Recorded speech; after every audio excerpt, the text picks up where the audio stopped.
आप सभी का स्वागत है। अब बात लखनऊ की करेंगे, जहां किंग जॉर्ज मेडिकल यूनिवर्सिटी से जुड़े लव जिहाद, यौन शोषण और धर्मांतरण मामले की जांच गंभीर हो गई है। पुलिस की पूछताछ में पता चला है कि केजीएमयू में चल रहा धर्मांतरण नेटवर्क सिर्फ एक व्यक्ति तक सीमित नहीं था, बल्कि इसके तार कई लोगों से जुड़े हो सकते हैं। यहां की 2 महिला स्टाफ और एक डॉक्टर नेटवर्क में शामिल हो सकते हैं। वहीं अब कुछ विभागाध्यक्षों की भूमिका भी एजेंसियों के रडार पर है। रमीज की गिरफ्तारी के बाद उसके पीएफआई कनेक्शन ने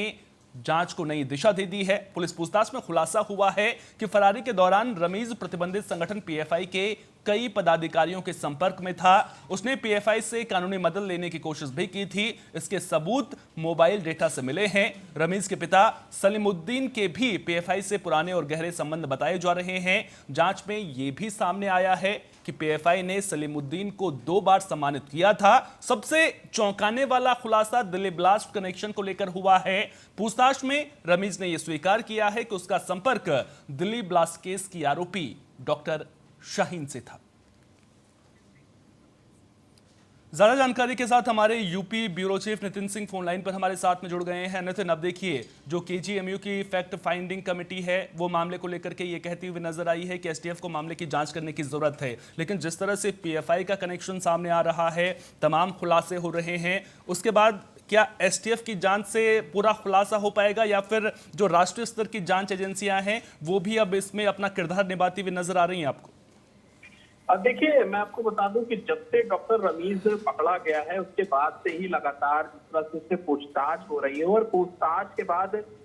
जो इसका राजनीति और दूसरी तरफ जिस तरह से महिला आयोग वर्सेस केजीएमयू हो गया है, तो एक पक्ष तो वो भी है, दूसरा पक्ष ये है कि जांच में कई सारे जो खुलासे हैं वो निकलकर सामने आए हैं। बताया ये गया है कि केजीएमयू की महिला के साथ यौन शोषण और धर्मांतरण का जो ये पूरा खेल था, ये कोई एक सिंगल मैटर नहीं है, एक सिंगल मामला नहीं है, ये पूरी एक चेन चली आ रही है। और बताया जा रहा है कि डॉक्टर जो आरोपी डॉक्टर रमीज है और जो रमीजुद्दीन जो उसका पूरा नाम है, इससे जब पूछताछ हुई है तो पता ये चला है कि इसका जो रैकेट है ये लोग कहीं ना कहीं बड़े लंबे समय से चला रहे थे। और दिल्ली ब्लास्ट में जो डॉक्टर आरोपी था, डॉक्टर शाहीन, और उसके भाई जो डॉक्टर परवेज उसका भाई था, उससे भी रमीज का जो कनेक्शन है वो कहीं ना कहीं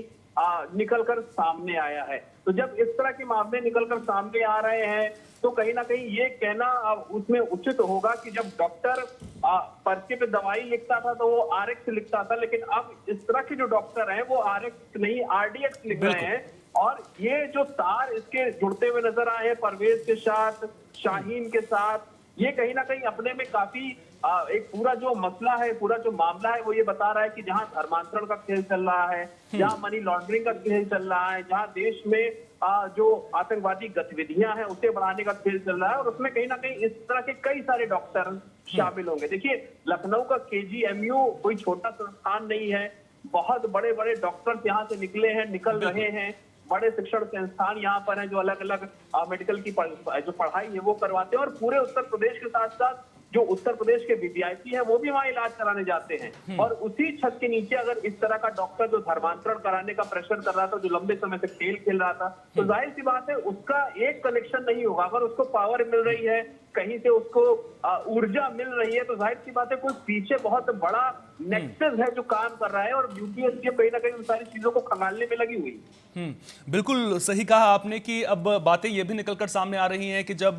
रमीज फरार था तो उस दौरान उसको मदद भी पहुंचाई गई थी। पीएफआई का नाम जिस तरह से सामने आ रहा है, उसके अलावा ये भी बात निकलकर सामने आ रही है कि केजीएमयू से भी उसे मदद पहुंचाई जा रही थी। अब आपसे मैं ये समझना चाहूंगा कि उन मददगारों को पकड़ने के लिए क्या कुछ एक्शंस देखने को मिल रहे हैं, ताकि जो ये पूरा रैकेट चल रहा है, जो पूरा नेक्सस है, उसका खुलासा हो सके? तो देखिए, अगर एसटीएफ इस पूरे मामले की सही तरीके से जांच कर रही है तो जाहिर सी बात है ये पता जरूर चलेगा कि जो शुरुआती चरण है या फिर जो अब तक की जो जांच हुई है उसमें इसमें ये पता चल चुका है कि डॉक्टर जो रमीज है के मामले में उसकी जो कुंडली है उसको खंगालने का जब प्रयास किया गया तो पता चला कि केजीएमयू में ही ये जो पूरा मामला ये यहीं पर नहीं सीमित है, इसके साथ कई और बड़ी गड़बड़ियां जो हैं वो शामिल है, और उन गड़बड़ियों की जांच जो है वो केजीएमयू के तार से जोड़ करके एसटीएफ जो है वो कर रही है।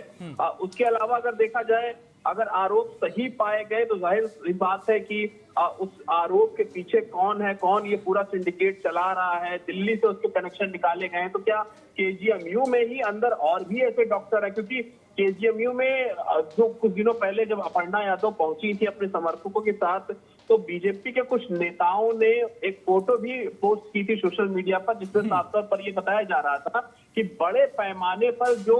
तकरीरें हैं वो तकरीरें भी केजीएमयू के अंदर पढ़ी जा रही थी, और वो तकरीर बाकायदा एक पूरा ऑडिटोरियम बना करके, ओपन ऑडिटोरियम बना करके वहां पर पढ़ी जा रही थी, और बड़े पैमाने पर वहां पर इस तरह के लोग मौजूद थे। तो ये इसकी जो छूट है वो किसने दी, ये भी पूछने वाली बात है, समझने वाली बात है, क्योंकि केजीएमयू जैसा संस्थान जहां पर इलाज हो रहा है डॉक्टर से, बिल्कुल, जहां पर इलाज हो रहा है वहां पर अगर इस तरह की साजिश का ताना बाना बुना जा रहा है तो ये फिर अपने आप में ही चिंता की बात हो जाती है। अब देखना दिलचस्प होगा कि इस पूरे मामले में आगे और क्या कुछ खुलासे होते हुए नजर आते हैं।